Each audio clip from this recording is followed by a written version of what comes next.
एक महात्मा का दर्शन करने के लिए कोई नवयुवक जा रहा था।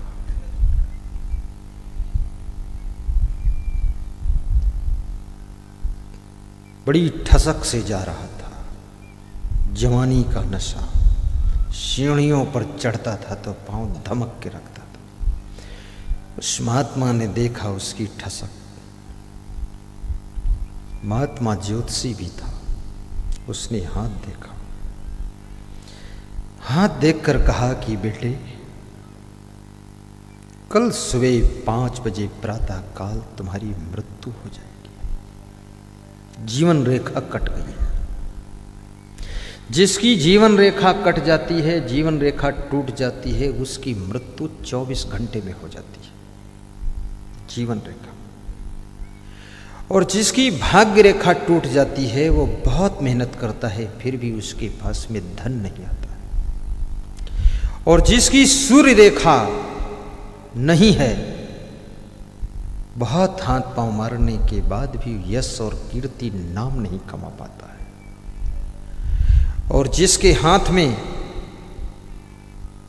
बुद्धि रेखा अंत में नुकीली बिच्छू के कांटा जैसी कुशाग्र नहीं है, उस व्यक्ति को जो भी पढ़ेगा भूल जाएगा।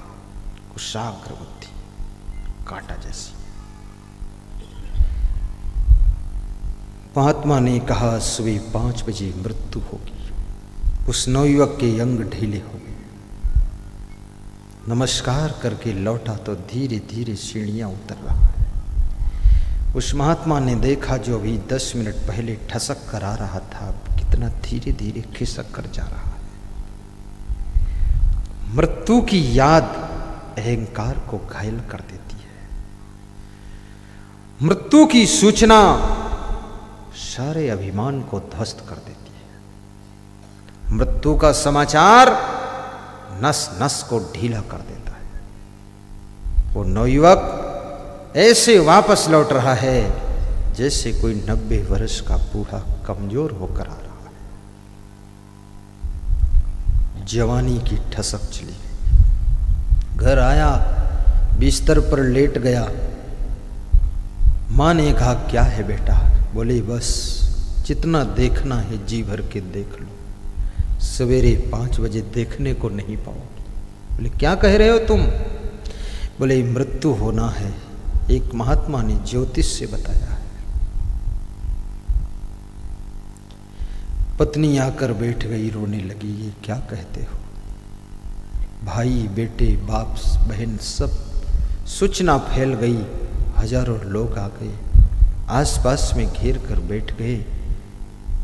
उसकी नब्ज की चाल धीमी होने लगी। रात भर लोग घेर के बैठे। रोना पीटना शुरू हो गया।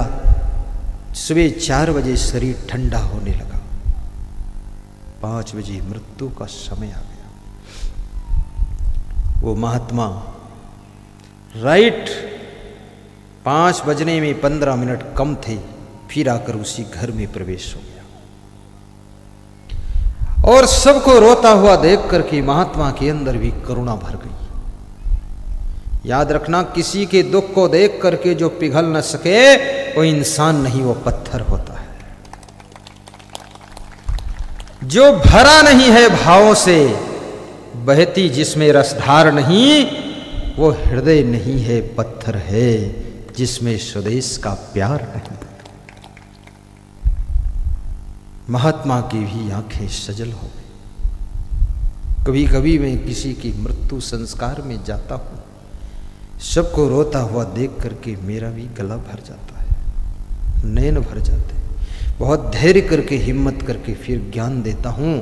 जब सबके आंसू खत्म हो जाते हैं तब मेरे आंसू भी खत्म हो जाते हैं। सबको दुख से ऊपर उठाता हूं। दुख में डूबे हुए संसार को दुख के कुएं से बाहर निकालने वाले महान प्रतिभावान व्यक्तित्व का नाम ही संत होता है। इस संत कोई ऐसा वैसा नहीं जो इस संसार को दुख में ढकेल दे, वो संत नहीं है। जो संसार को दुख के दरिया से निकालकर सुख के शीतल हिमालय पर पहुंचा दे, वही महान संत कहलाता है। महात्मा प्रवेश होता है।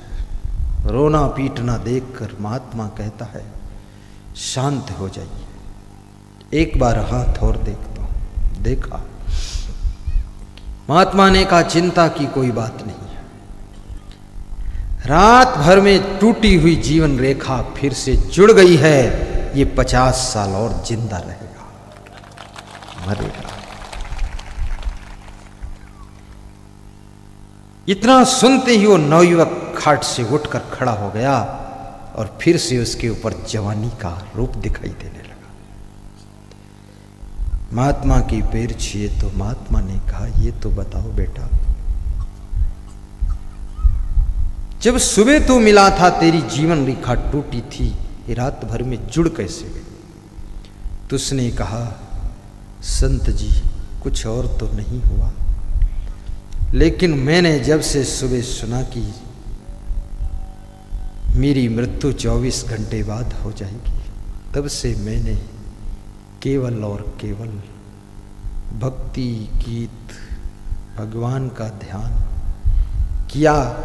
और जब आपके दर्शन करके आश्रम से लौट रहा था तो एक रास्ते में महान संत मिल गया, उसके पैर छूकर प्रणाम किया, उसने सिर पे हाथ रखा और कहा आयुष्मान भव, यशस्वी भव।